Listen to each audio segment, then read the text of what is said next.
truth is subjective. Ang nangyayari is you interpret something that you think is right, tapos that is the absolute truth, but not necessarily that's the truth. Kumbaga, parang you have to balance it. Yung ganitong usapan kasi, I think it will be politicized. Yeah, oo. May point of politics dito eh. Kasi experts can say or suggest things. At the end of the day, it's the lawmakers or regulators that will implement this. So, it's a combined effort from regulators Yes. and then at the same time from the subject matter experts.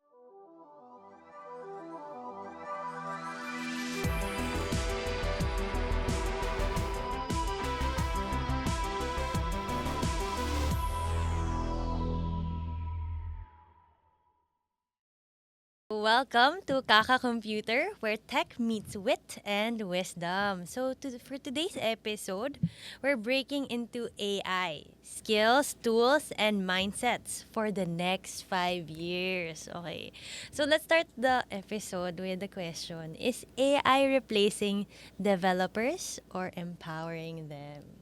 Sige. Okay. Sam. For me, ano kasi yan yung AI, they can code. Nakuha niya na yung grant work of coding. Now, the role of the developer transcends from just writing code to building solutions. Ang focus na ng developers ngayon is to be empowered to build the right solutions. Kasi you can still work with AI, make AI write the code for you. Pero you have to have the right knowledge, the domain knowledge that you need to solve the problems. And you still need to validate AI. So yes, in general, AI is not replacing developers. Pero it is empowering them to focus on the higher task, which is building solutions. That's for me. Sige. How about you, Mark? Ayan, sige. For me, parang napakagandang question. Is AI replacing developers? Kasi kung pinapalitan niya na yung developers, siguro wala na ako sa Sophie AI. Hindi, pero, ayun. This question, siguro, i-relate ko na lang na just like when, calculator were invented, di ba? Hindi naman niya pinalitan yung mathematician. Instead, like, in-enhance niya pa or in-empower niya pa. So, yun lang yung take ko doon. Siguro, is AI replacing developers? No. It empowers them. Ayan. I think for me, hindi tama yung term na replacement. The term should be augmenting. Yes. Like what Samantha said earlier, AI can do the groundwork already in terms of developing a program. What matters now to developers is actually creating the architecture of your program or the software that you're doing. Replacing is parang masyadong exaggerated yung term. Parang 3 years ago yun yung conversation sa LinkedIn tsaka sa professional spaces na programmers will be obsolete in 3 years. AI can do that. Well, I'm not seeing it yet. But we're seeing the effects on it from other industries. So instead of replacing, you should augment. So for me, AI is a tool for augmentation but not for replacement. Yeah, I think I have the same sentiments, not just with developers, but anyone in general, whether you're an artist or, Sophie AI, customer service. So, it's empowering you to take on next level jobs. But replace never. But it will parang have a change in your day-to-day task. And so should everyone learn AI or mga specialists lang? So mga prompt engineering and other aspects of AI, right? I think the answer to this question is parang nasa harap na natin ngayon. The answer is no. Everyone should learn AI kasi AI is an all-encompassing tool for every industry, not just related to tech. Yes. Makikita natin yan, let's say for example in customer service, AI is already used there. In terms factories or to mechanical work, AI also augments those jobs as well, and especially sa tech. So for people to shrug off learning AI, in the near future, mapapag-iwanan kayo ng mga tao na gumagamit ng AI mismo. Kasi ang labanan na ngayon is, do you know how to use AI tools? If not, goodbye. Yes. Ayan. So, should everyone learn AI? So, add lang din doon sa sinabi ni Sir. So, yes, we should learn AI. Pero hindi lang dapat yung fundamentals ni AI, kung paano din natin safely na gagamitin si AI. Yeah. Kasi yun mostly yung yun mostly yung nagiging problem din sa, like for example, sa ngayon, yung mga deepfakes, 'di ba? Na nagagamit sa mga So, we should also turuan din yung mga natin, fellow tech or fellow students din na we should also learn how to safely use AI. Yes. And also, maganda rin kasing yung AI kasi nagiging parang basic skill na siya eh. Yeah. Kasi yung solutions, mas napapabilis na yung pag-deliver niya sa customers. So you have to see the problem and solve it quickly.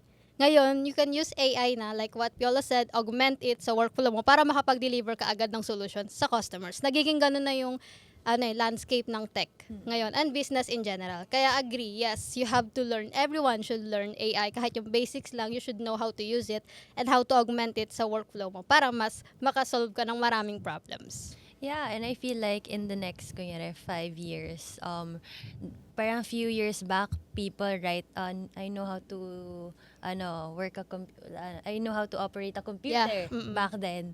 Parang it's a specialized skill. Yes. So right now we're like that with AI. Pero I feel like few years from now, it's assumed already, Yes. like reading, right?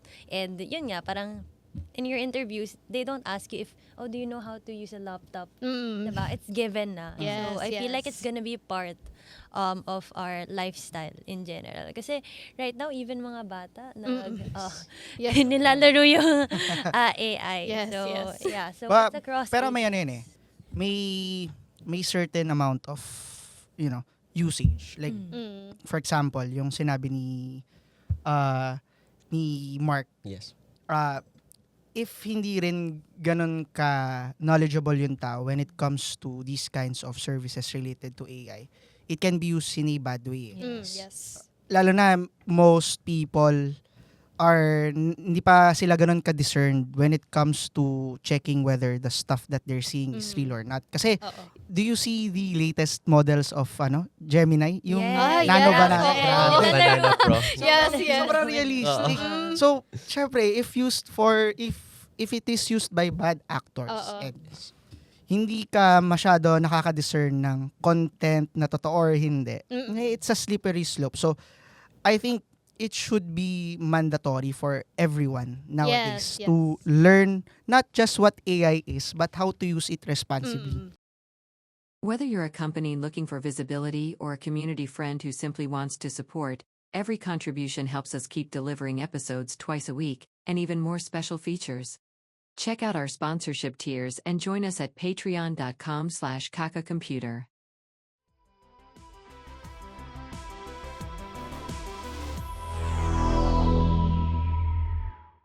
I think the term there is, sorry.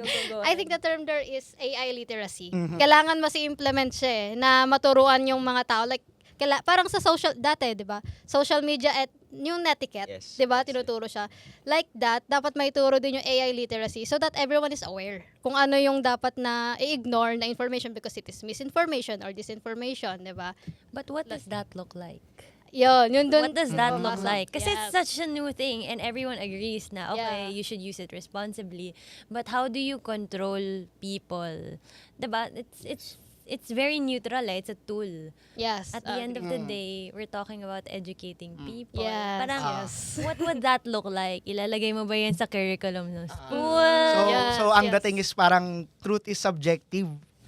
Ang nangyayari is you interpret something that you think is right, tapos that is the absolute truth. But not necessarily that's the truth. Kumbaga, parang you have to balance it. Yung ganitong usapan kasi, I think it will be politicized. Yeah, oo. May point of politics dito eh. Kasi experts can say or suggest things. At the end of the day, it's the lawmakers or regulators that will implement this. So, it's a combined effort from regulators Yes. and then at the same time from the subject matter experts. Kasi AI is is an encompassing technology, so hindi na lang siya related sa tech.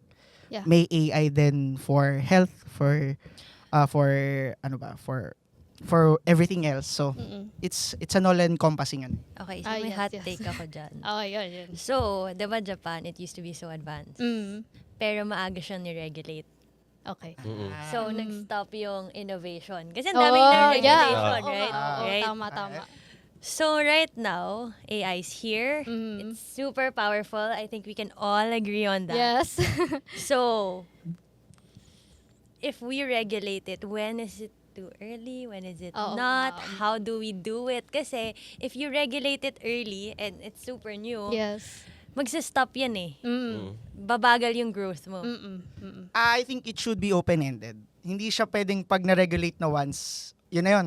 Oh, and Parang from time to time, there should be a review on Oh, these yes. regulations. Tama. Kasi technology evolves every year. Oo. And if you regulate it to the point na it stops right there, tapos Oo. hindi na nag-i-improve yung regulation kapag may bago nang nangyayari. Parang it defeats its purpose. So, collaboration, again, I will emphasize collaboration between subject matter experts with regards to AI Yes. and lawmakers. Di siya pwedeng one-sided. Should be revisited lagi. Yeah. Anything you wanna add, Mark? Siguro medyo sa akin tong dun sa pinag-usapan nyo, medyo okay na ako dun. Pero ito yung parang naging highlight dun sa mga opinion questions na nakita ko.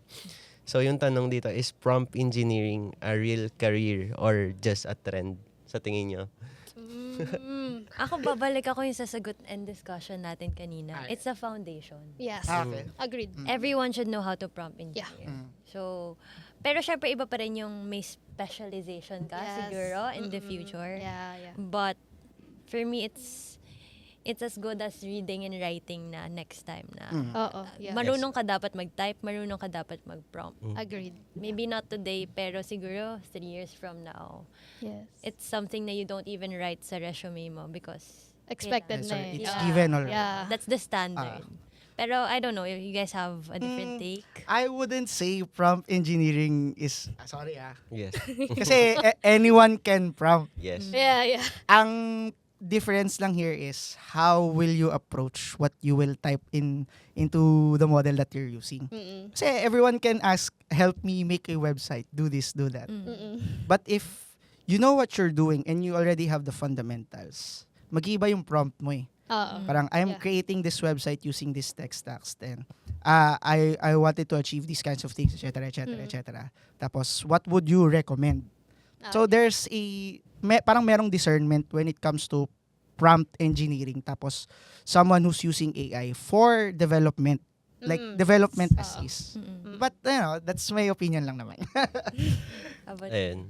So sa amin, syempre, ito, sa atin, sa Sophie, like, sa startup company namin, yung prompt engineering talaga is just a foundational knowledge. Yes. Yun yung take namin doon as a startup company. So, it's a foundational knowledge to become an AI engineer, an AI solutions engineer. Kasi yung prompt engineering, if you're familiar with the new tool na nilabas ni Meta, the prompt ops. Like, yung prompt mo, i-optimize na mismo nung tool na yun. So, Nice. ayun lang yung take ko doon. Like, hindi siya talaga real career.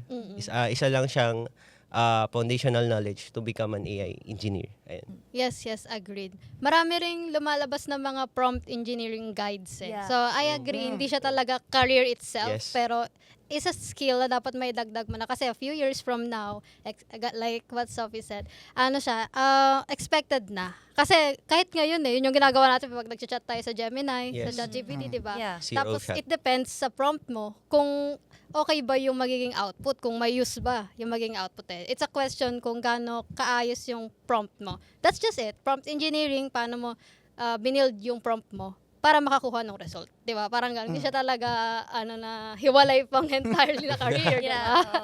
Yeah, Ito, that's may for me. interesting question dito. I think some of us would have a different answer here. Is open source or closed sourced AI the future? Ako ba? Sige, ikaw na muna, Mark. So, sa standpoint ko, yung open source, ginagamit lang talaga namin siya pag nasa testing environment kami.